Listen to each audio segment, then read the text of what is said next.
Welcome to Rajasthan study number 1। Rajasthan study number 1 में आप सभी का स्वागत है साथियों। आज है 3 मई और 3 मई 2024 से राजस्थान करंट अफेयर व उनसे रिलेटेड जितने भी फैक्ट बनते हैं वो आज के सेशन में हम देखने वाले हैं। और सेशन आने वाली 2024 की एग्जाम की दृष्टि से वेरी वेरी इंपॉर्टेंट सेशन आज का रहने वाला है। और साथियों इसकी पीडीएफ प्राप्त करने के लिए टेलीग्राम राजस्थान स्टडी नंबर 1 को ज्वाइन कीजिएगा और वहां से इसकी पीडीएफ प्राप्त कर सकते हैं। और अभी तक आपने अपना परिवार राजस्थान स्टडी नंबर 1 को सब्सक्राइब नहीं किया तो प्लीज़ सब्सक्राइब जरूर करें, क्योंकि आपका एक सब्सक्राइब हमारे लिए मोटिवेशन कार्य करता है, हमें मोटिवेशन प्रदान करता है। और साथियों डेली अपनी सुबह 6 बजे यह क्लास आती है। और आपको मैं बता दूं साथियों, राजस्थान की बेहतरीन क्लास है वो अपनी ये रहेगी। डेली वीकली और मंथली क्लास आपको ये मिलेगी और ये शानदार क्वेश्चन है वो डेली शानदार व्याख्या के तहत है वो हम देखेंगे।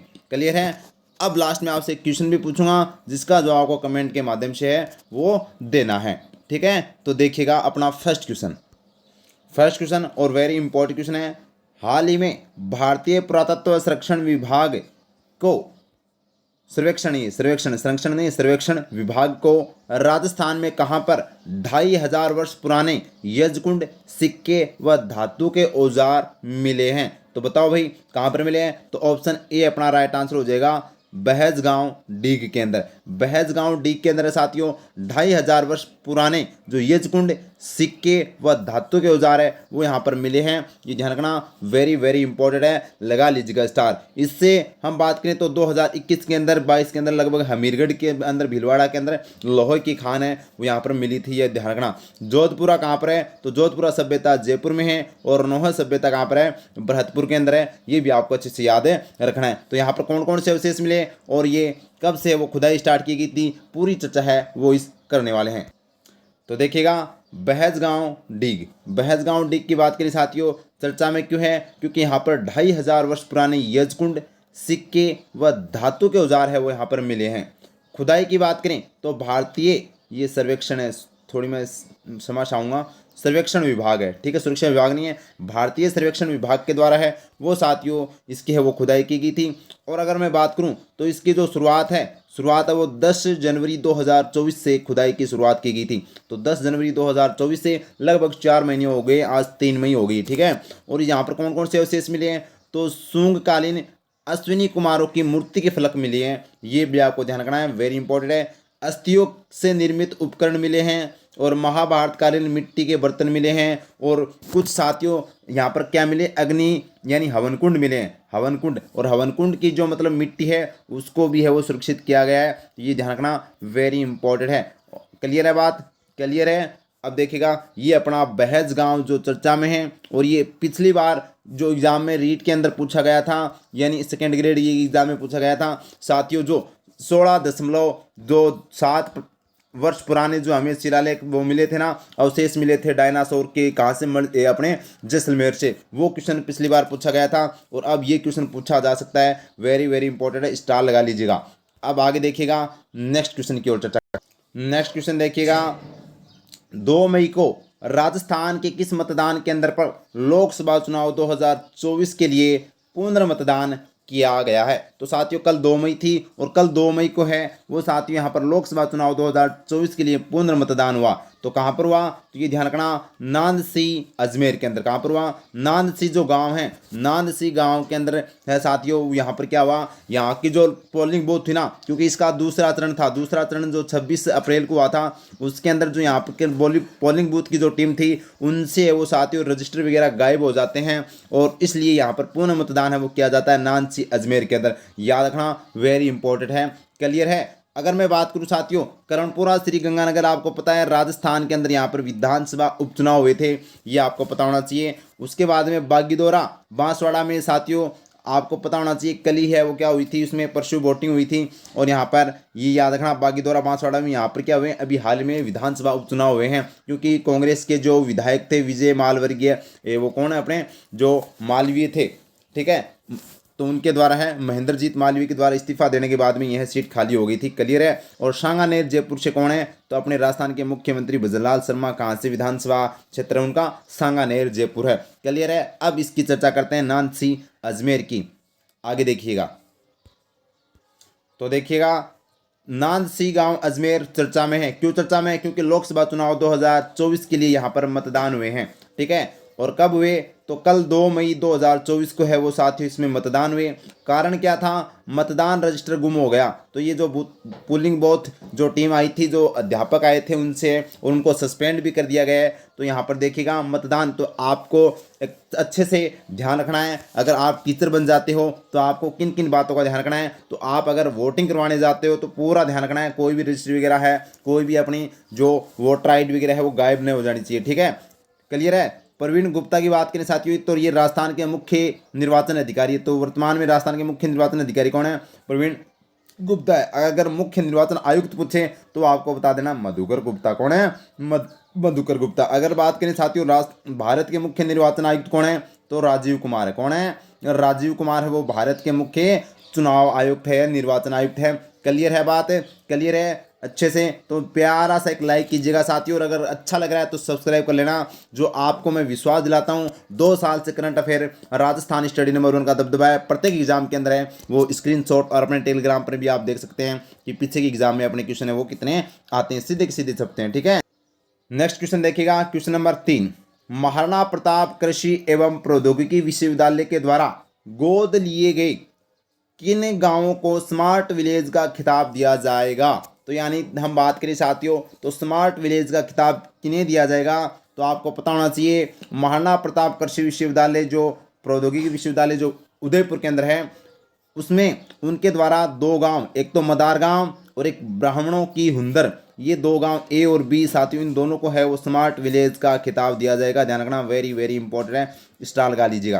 तो यहाँ पर हम बात करें तो ये जो स्मार्ट विलेज का खिताब है, ये यहाँ पर राज्यपाल के द्वारा शुरुआत की गई थी, और अपने राजस्थान के अंदर जो 27 साथियों जो विश्वविद्यालय हैं उनके द्वारा है वो जो गोद लिए गाँव हैं उनके अच्छे से विस्तार के लिए, प्रगति के लिए के आधार पर है उनको स्मार्ट विलेज है वो चुना जाता है। तो ये ध्यान रखना। तो मदार गांव और ब्राह्मणों की हुंदर ए और बी दोनों गांवों को स्मार्ट विलेज का है वो खिताब दिया जाएगा। और नानसी गांव के बारे में हमने चर्चा की है कि लोकसभा चुनाव 2024 है वो के लिए पुनर्मतदान है वो यहाँ पर है हुआ है। तो ये देख लीजिएगा, ये अपना महाराणा प्रताप कृषि एवं प्रौद्योगिकी विश्वविद्यालय है। और ये कौन सा गांव है साथियों, तो मदार गांव। यहाँ पर देख लीजिएगा सोलर ट्री आपको दिखाई दे रहा होगा, सोलर ट्री। ठीक है, यानी कि सौर ऊर्जा से यहाँ पर संचालित किया जा रहा है। अब देखो इस गांव की क्या क्या विशेषता है, तो देखिएगा स्मार्ट विलेज का खिताब की बात करें साथियों, तो किसे सम्मानित किया जाएगा, तो मदार गांव और ब्राह्मणों की हुंदर दूसरी बार है वो इन दोनों को सम्मानित किया जाएगा। ध्यान रखना, ये स्मार्ट विलेज के लिए दूसरी बार सम्मानित किया जाएगा इनको। गोद की बात करें तो इन गांवों को किसने गोद ले रखा था, महाराणा प्रताप कृषि एवं प्रौद्योगिकी विश्वविद्यालय के द्वारा गोद ले रखा था। राजस्थान के जो 27 विश्वविद्यालय है साथियों, उनमें हम बात करें तो सभी विश्वविद्यालय के द्वारा है वो गोद गाँव है वो गोद लिए जाते हैं, और उनको स्मार्ट विलेज के रूप में है वो विकसित किया जाता है, डेवलप किया जाता है। तो इसमें अभी हाल ही में हम बात करें तो महाराणा प्रताप कृषि विश्वविद्यालय का जो गोद लिया हुआ गांव है वो साथियों यहाँ पर उनको स्मार्ट विलेज का खिताब है वो दिया जाता है। इसकी शुरुआत की बात करें तो राज्यपाल कलराज मिश्र के द्वारा 27 राज्य वित्त पोषित विश्वविद्यालय को यूनिवर्सिटी सोशल रिस्पॉन्सिबिलिटी के तहत गाँव को लेकर स्मार्ट विलेज रूपांतरित करने की पहल की शुरुआत है वो यहाँ पर कलराज मिश्र के द्वारा की गई। और ये कलराज मिश्र है वो साथियों राजस्थान के राज्यपाल हैं। और कौन से नंबर के रहे हैं, अरे 41वें नंबर के राज्यपाल। कौन से नंबर के हैं, तो ये 41वें नंबर के राज्यपाल। विशेषता की मैं बात करूँ तो यहाँ पर इस मदार गांव में साथियों 5 किलोवाट वाले 9 लाख रुपए का सोलर ट्री की स्थापना है वो की गई है। 30 लाख रुपए, ये 30 लाख रुपए में 25 किलोग्राम क्षमता वाले ड्रोन से खेती की जाती है। यानी ड्रोन से खेती की जाती है। कितना मतलब आगे यह गांव चल रहा है साथियों, डेवलप देखिएगा। हम आज भी ऊंट गाड़े से कर रहे हैं, ठीक है, और यहाँ पर यानी कि अगर ड्रोन से भी खेती कर रहे हैं, ठीक है, तो यहाँ पर ड्रोन से खेती कर रहे हैं। यानी कि हम बात करें जो स्प्रे वगैरह करते हैं ना खेतों के अंदर, तो हम खुद करते हैं और यहाँ पर ड्रोन से की जाती है। स्कूल को सुविधा युक्त स्मार्ट बनाया गया है। तो इन गाँवों के अंदर ये विशेषता है, जिसके आधार पर है वो साथियों इनको स्मार्ट विलेज का खिताब है वो दिया जाएगा। क्लियर है बात, क्लियर है, तो स्टार लगा लीजिएगा, इंपॉर्टेंट है। आगे देखिएगा नेक्स्ट क्वेश्चन देखिएगा, हाल ही में सिंचाई जल की वितरण पारदर्शिता हेतु डिजिटल बाराबंदी सिस्टम कहाँ शुरू किया गया है। तो डिजिटल बाराबंदी सिस्टम कहाँ शुरू किया गया है, तो साथियों श्री गंगानगर में डिजिटल बाराबंदी की शुरुआत की गई है। क्यों की गई है, क्योंकि साथियों यहाँ पर सिंचाई जल की वितरण पारदर्शिता हेतु, यानी कि सभी को जल मिले। यानी कि इसका मतलब क्या होता है, बाराबंदी का मतलब क्या होता है, यहाँ पर सभी को बारी बारी निश्चित रूप से है वो जल मिले साथियों। तो क्योंकि यहाँ पर श्रीगंगानगर में है वो सिंचाई ज़्यादा की जाती है नहरों से, तो इसलिए उनको सभी को किसानों को पानी मिलना चाहिए। इसके पहल के तहत वो यहाँ पर की गई है डिजिटल बाराबंदी सिस्टम गंगानगर जिले से।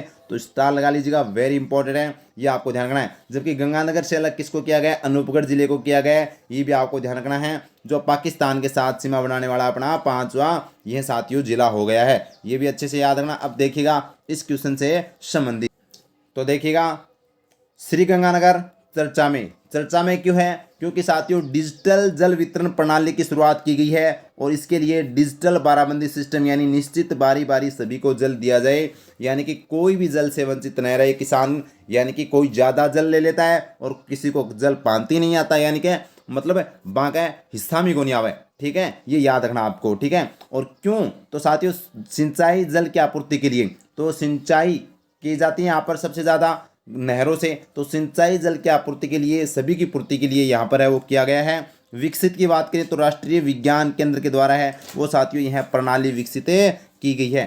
अगर राष्ट्रीय विज्ञान केंद्र की मैं बात करूं तो साथियों नेशनल जो यहाँ पर बात करें इंफॉर्मेशन यानी विज्ञान केंद्र साइंस इंफॉर्मेशन और यहाँ पर सेंटर की बात करें तो एनआईसी के द्वारा यहाँ पर है ये विकसित किया गया है। और एनआईसी की स्थापना भी आपको पता होनी चाहिए 1976 के अंदर है वो स्थापित की गई थी। और इसका मुख्यालय कहाँ पर है, तो दिल्ली के अंदर इसका हेडक्वार्टर साथियों इलेक्ट्रॉनिक और सूचना प्रौद्योगिकी मंत्रालय के तहत वो यह कार्य करता है। तो इसके द्वारा है वो विकसित की गई है, ये ध्यान रखना। इसका उद्देश्य क्या है, मानव त्रुटि को गुंजाइश कम करना। मानव जो त्रुटि करता है यानी कि कोई ज़्यादा पानी खर्च कर लेता है, किसी के है वो हिस्से में नहीं आता है, तो उसकी त्रुटि को कम करना इसका उद्देश्य है। और किस विभाग के तहत यह कार्य किया जाएगा, तो यह जल संसाधन विभाग के तहत। और वर्तमान में राजस्थान के जल संसाधन मंत्री कौन है, तो आपको ध्यान रखना है सुरेश सिंह रावत है। कौन है, अरे सुरेश सिंह रावत है, ये ध्यान रखना। राजस्थान के वर्तमान में जल संसाधन मंत्री है। क्लियर है बात, क्लियर है, बहुत बढ़िया भाई, शानदार, बहुत आप अच्छे तरीके से है वो इसको समझ रहे हो, सुन रहे हो। और नोटबुक पेन आपके पास होना चाहिए और अच्छे से आप उनको नोट कर लेना। और ये पीडीएफ आपको अपनी पीडीएफ है वो टेलीग्राम राजस्थान स्टडी नंबर 1 पर मिल जाएगी, तो टेलीग्राम को भी ज्वाइन करना न भूलें।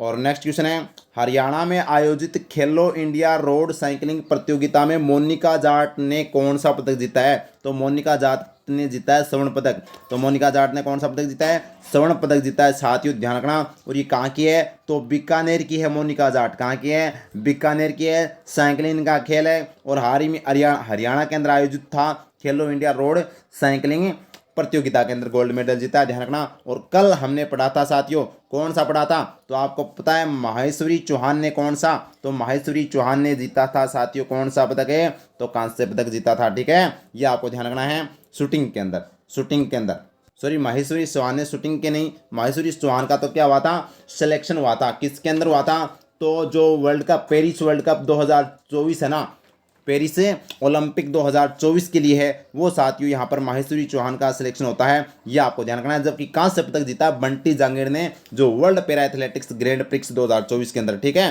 तो अब देखिएगा आगे, तो देखिएगा मोनिका जाट की बात करें तो इनका खेल कौन सा है, साइकिलिंग है। जिला कौन सा है, बीकानेर है। और स्वर्ण पदक खेलो इंडिया रोड साइकिलिंग प्रतियोगिता जो हरियाणा के अंदर आयोजित थी उसमें है वो साथियों इन्होंने जीता है।